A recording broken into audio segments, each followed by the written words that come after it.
Hello, welcome back to This House of Walls. My name is Ashley, and on this channel I love to talk all things homeschooling, books, and anything else in between. And today is all things August TBR. I can't believe that we're in August, that's insane. And I have quite a stack of books. There's some amazing ones. I'm going to be finishing out a series. I'm going to be taking on the biggest amount of pages that I have ever done, and then some other fun books. So let's get into it. The first book that I have is Homecoming by Kate Morton. This is actually going to be a buddy read that I am doing over on Instagram. So if you are interested in joining this buddy read, please, let me know down below and I would love to have you join. So this book I am really excited about doing. I have read a couple of Kate Morton books before and I like her writing. This book covers two different time periods. So the first time period is Christmas in 1959 and a body is discovered. It sounds like there's a whole lot of drama that goes behind everything. And the other time period is a more current day time period where it is the granddaughter who is living in London but is going back to Australia to then care for the grandmother that has some kind of connection to that murder back in 1959. And it sounds like the story starts to come out of what actually happened. So I am really excited to do the buddy read. I had to pause. We have right outside of our bedroom window is our gas access, and the gas company has been upgrading all of the pipelines and everything. And so all of a sudden there were guys right outside the bedroom window. To get back on track, so if you are interested in this buddy read, let me know. Here is the schedule that I have planned. So the first half of the month we are going to read the first half of the book. And then the second part of the month, after a discussion, we will read the second part of the book and have a final discussion. So I'm really excited about starting that. My next book is The Stone Sky by N.K. Jemisin.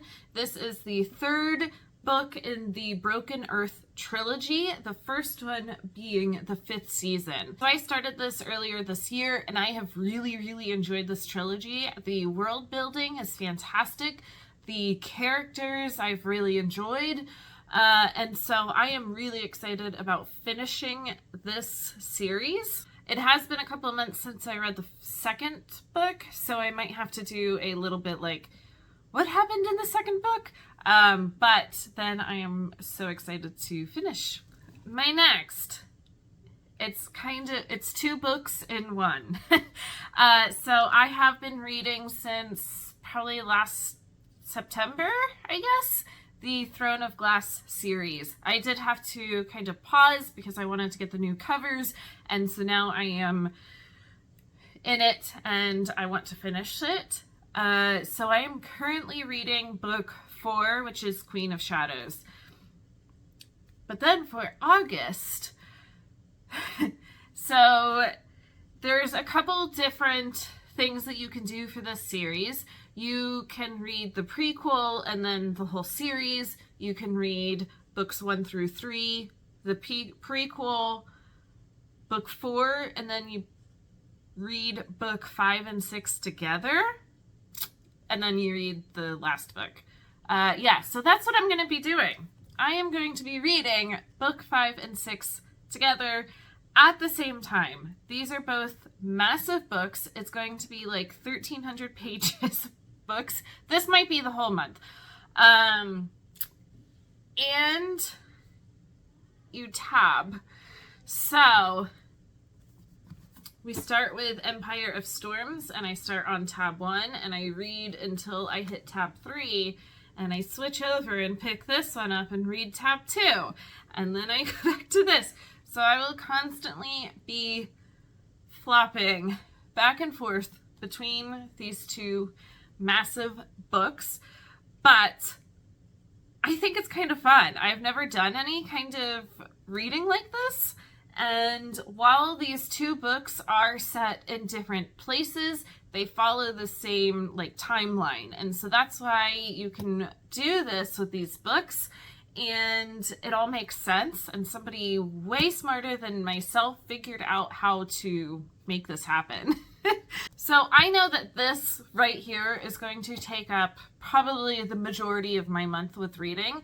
So the other books that I have here are kind of fillers. I really might get tired of reading this at some point, and so I might really need a break from this world and might need a kind of palate cleanser. So let me show you those books.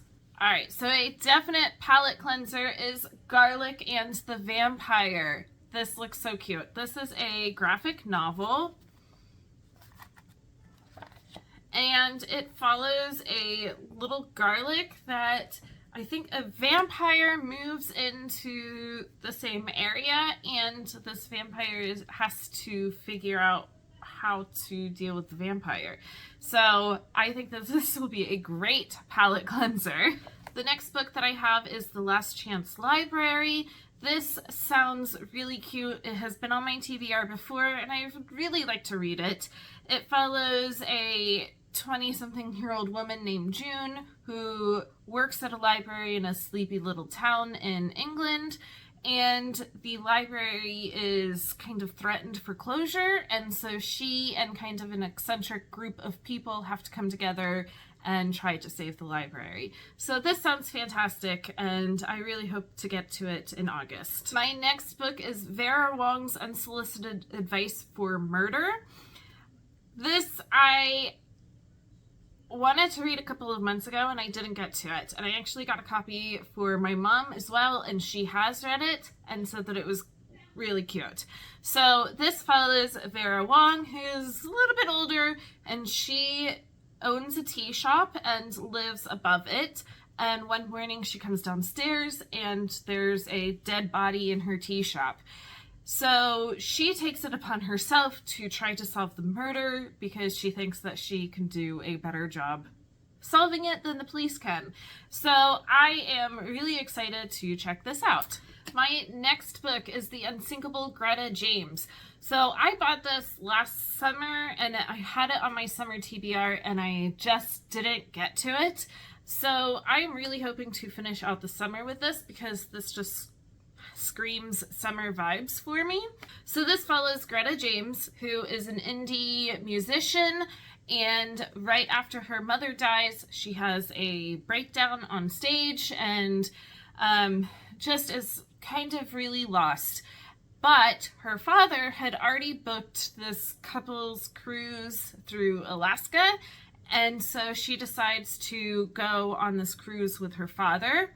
I'm not quite sure what happens next, but I'm there for it, and so sounds like it'll be some kind of soul searching and probably some good drama, and I'm hoping it'll be like a little feel-good ending.